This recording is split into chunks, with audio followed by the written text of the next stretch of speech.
El freelancer más tonto de Canadá. Yo.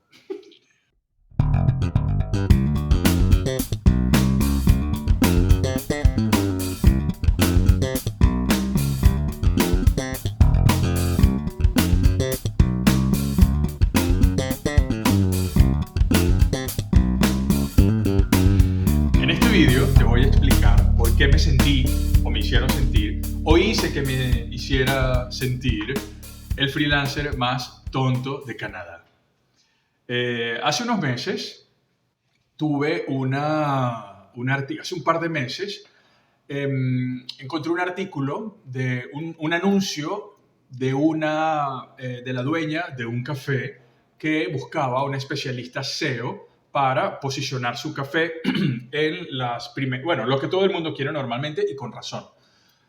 Colocar que su negocio apareciera en las primeras páginas, en las primeras posiciones, no solamente de Google, sino de Google Maps. Porque al ser un negocio de servicios, un café, pues al buscar cafés cercanos, cybercafé, café, lo que sea en Google, pues lo primero que vemos según nuestra ubicación son los cafés o restaurantes que tenemos cerca.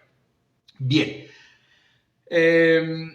Yo le escribo ofreciendo, explicando que no era un mensaje frío, no fue que yo la pillé porque la encontré y tal, no, sino respondiendo a una solicitud de ella.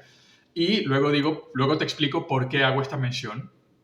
Y luego, pasaron 2 semanas aproximadamente. No, mentira, 2 semanas no, porque yo a la semana siempre hago seguimiento. Quizás tarde, hay gente que a los 2-3 días ya, mira, te envío un correo y creo que es lo que debe ser. Seguimiento sin mucha presión, pero tampoco tan relajado porque se te adelanta otro y pierdes la oportunidad. Pero bueno, tenía otro trabajo, a los 4 días, 5 días, le digo, oye, te envié este correo respondiendo a tu solicitud, cualquier cosa, vamos a cuadrar una llamada para conversar de tu caso. Bien, esto es muy importante que lo hagas si ofreces servicios como músico, como profesional de la música, no abordar directamente con lo que tú sabes o puedes hacer, sino escuchar a tu cliente y preguntarle pues su situación, qué está buscando alumnos, está buscando que lo encuentren en internet, está buscando que lo contraten en una escuela de música, en un conservatorio, está buscando artistas para otros proyectos. Entonces, antes de tú abordar con lo que haces, pregunta. Pide una reunión preliminar, gratuita, un Zoom, 10-15 minutos, para sacar el perfil del cliente por un lado y por otra parte para que el cliente se dé cuenta el prospecto se dé cuenta que genuinamente estás interesada en servirle, en atenderle, que al final es el propósito. Bien, le ofrezco la llamada a esta señora y me dice, no, solo quiero que me coloques en las primeras posiciones en Google Ads, en Maps. Vale, bueno, bien, pero es que yo puedo hacer un estudio de tu perfil, de tu negocio, hacer un estudio de palabras clave, ver las competencias, la competencia, los competidores, los cafés que tienes cerca,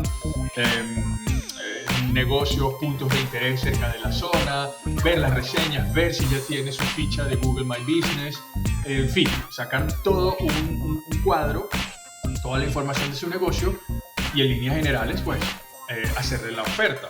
Luego de entrevistarme con ella. Total que al final es alguien que necesitaba o quería ese servicio, pero nunca tenía tiempo, no parecía tener tiempo para reunirse. Bien, finalmente me responde y me dice, envíame una propuesta. Yo le envío un pequeño cuestionario. Bueno, si es tan difícil reunirse, pues te preparo un cuestionario, complétalo y cuando recibí la información, pues le digo, bien, en base a lo que me has dado y a lo que yo he visto aparte, que es esto y esto, esta es mi primera propuesta. Bien, yo me arriesgué porque al ser un mercado nuevo, yo venía trabajando más de 10 años en España y esta iba a ser mi primera cliente canadiense. Entonces, claro, yo no me he puesto en contexto, cosa que te recomiendo si estás nuevo en un mercado, ponerte en contexto con otros competidores, con otros proveedores de tu servicio, quizás hacerte tú pasar por un cliente, una persona interesada y preguntar, entonces tener esa información. Yo no lo hice porque pues no me había preparado como tal, tenía mis clientes en España, en otros países y bueno, mis estudios también, o sea, mi día a día. No me preparé con el mercado canadiense, llega esta persona canadiense y me dice, bueno, sí, me interesa tu propuesta.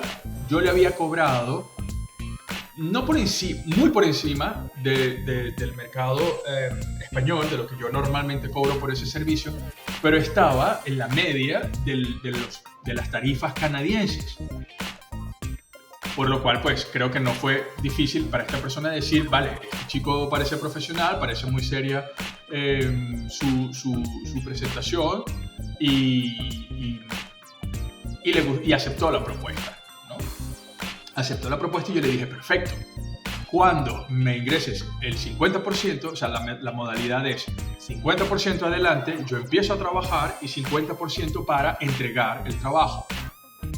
Y ahí me puse la primera oreja, ¿no? Ahí me puse la primera oreja cuando acepté la propuesta de ella o la contraoferta de ella. Me dijo, mira, es que aquí en Canadá no se trabaja así. Que me da hasta vergüenza decirlo, ¿no? Admitirlo. Tanto tiempo trabajando en el sector corporativo, en ventas corporativas, en marketing, con mis clientes y bueno, pues caí con esto. Bueno, a todos nos puede pasar. Me interesaba yo le había cobrado bastante más de lo que suelo cobrar porque no es de mi nicho. Ojo, esto es importante, no es de mi nicho, no era músico ni tiene que ver con música, era un café, es un negocio, además muy rentable porque es un café conocido, un café visitado en el centro de Montreal y yo dije, bueno, a esta señora no le puedo cobrar, además un trabajo mayor, una responsabilidad mayor, no le puedo cobrar lo mismo que cobro normalmente pues a un músico. Y dije, bueno, como era una cantidad buena, ¿no? Como era un buen dinero, yo dije, wow, si digo que no, si me planto y le digo, no, la mitad primero hago el trabajo y la otra mitad para entregarlo, si me planto y ella dice, pues no, pues la pierdo. Entonces pierdo esa oportunidad. Pensé, bueno, si lo acepto, tengo 50% de posibilidades de que me contrate y 50% de que se vaya. Pero es que si me planto y se va, pues no tengo ninguna posibilidad de nada, la pierdo de una vez. Entonces, bueno, pensando en ese 50% de que aceptara, pues dije, vale, voy a confiar y voy a empezar el trabajo.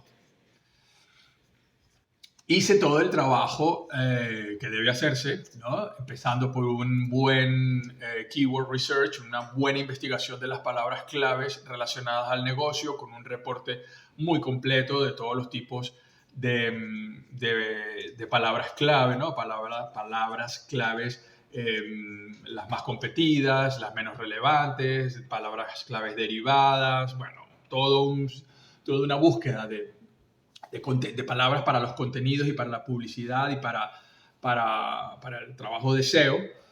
Y además, ella tenía su página en un constructor visual de estos que el más famoso empieza por W y termina por X, que eso no sirve para nada, eso simplemente es una forma, quiero decir, ojo, sí sirve, porque es mejor tener una página de esos constructores a estar mandando un CV en PDF, ¿no? Entonces, sí sirve para eso, pero para el trabajo que hacemos nosotros, de SEO, de posicionamiento, de monetizar un sitio web, pues son sitios que no sirven.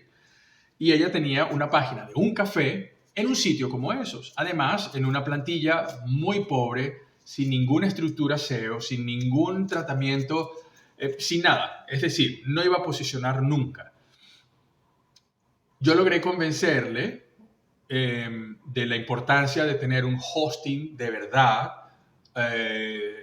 migrar la página a una plataforma WordPress y tener un tema o una plantilla, como vulgarmente se le conoce, que le permitiera pues, tener una estructura mucho más amigable, de visita más amigable y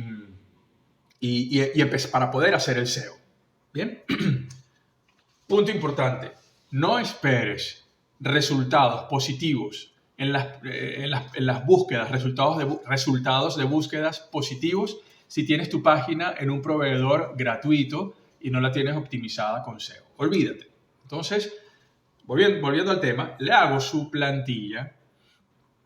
página, perdón. La diferencia entre la página anterior y la página que le hice, pues, bueno, yo podría, sí, presumir de que está muy superior, muy notoria, pero es que es verdad, ¿no? Yo hice una consulta con varios colegas y varias amistades y todo el mundo me decía, wow, bueno, qué bien, qué buen trabajo, está bien. Y en verdad, pues, me gustó.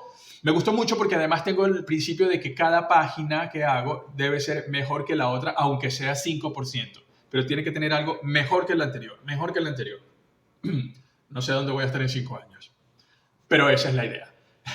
Entonces, claro, le hago su página maravillosa. Yo le había explicado que la estructura debía cambiar porque tenía que obedecer o convenía que obedeciera una estructura SEO que permitiera a los robots de Google rastrear más rápidamente el sitio completo y saber de qué se trata. Es un café, tiene bebidas, tiene almuerzos, tiene desayunos, tiene catering, tiene eventos, etc. Cuando la señora vio la página, dijo, yo no te voy a pagar. Yo no te voy a pagar porque esta no es mi página. Y le dije, fulana, no es la página porque está optimizada. Tiene una estructura, pero lo peor es que era exactamente lo mismo, solo que pues mejorado, ¿no? Entonces, en lugar de tener 3 botones que dijeran comida, bebidas, fiestas, tenía 3 ventanas con una imagen de bebida y el botón de bebida, una ventana con una imagen de comida y el botón de comida y una ventana, pues estaba visualmente mucho más atractivo. Pero la estructura, el orden, era muy, muy, muy parecido. Los cambios fueron, pues, de jerarquías de SEO, pero esto es un poco más técnico, pero en líneas generales es para recorrerla mejor. El caso es que no era como ella la había hecho y yo siento que había un tema o que hay, porque todavía está eso allí pendiente, hay un tema de ego, ¿no? De que yo hice mi página en este proveedor con mi gusto, mis colores, mi diseño, y tú vienes y me lo cambias.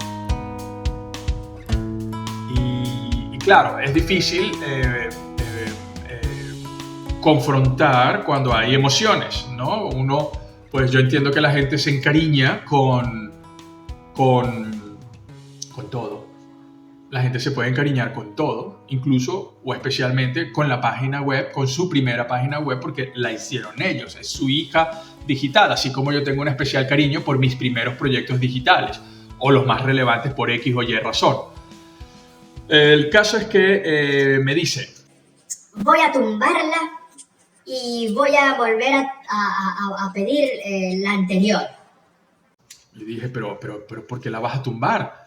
Si todo funciona estupendamente y te va a ayudar, está bien hecha, es un buen trabajo. No, porque es que mis clientes van a notar la diferencia y se pueden confundir. Y yo, pero si tiene la misma estructura, solo que está mejorada. Mi error acá fue no haber confirmado y haber tenido su aprobación, y quizás con esto pues me estoy poniendo una soga al cuello, pero bueno, los errores se reconocen, se corrigen y se superan y ya. Igual están las otras páginas y los otros clientes satisfechos, pero bueno, pues, a ver, quizás el exceso de confianza me impidió hacer ese proceso. No, mira, tu página va a quedar así, ¿te parece? ¿Sí o no? Por escrito. Sí, venga, está firmado, vamos a hacerlo. Y haces el trabajo. Yo hice el trabajo antes. En resumen, la señora ha vuelto a poner su página anterior porque, bueno, tenía la información en su proveedor anterior, simplemente pues ignoró todo lo que se hizo nuevo, mis horas de trabajo, y volvió a subir la página anterior y está con esa página. Por lo cual me dice que mi trabajo no ha terminado, no está listo, no se entregó y no me lo va a pagar. Espero que hayas tomado la lección. Si tienes alguna sugerencia o quieres compartir una anécdota, algo similar que te haya pasado. Si quieres regañarme, burlarte, darme un consejo o compartir la experiencia, te invito a hacerlo en los comentarios. Adiós y seguimos en contacto. Chao.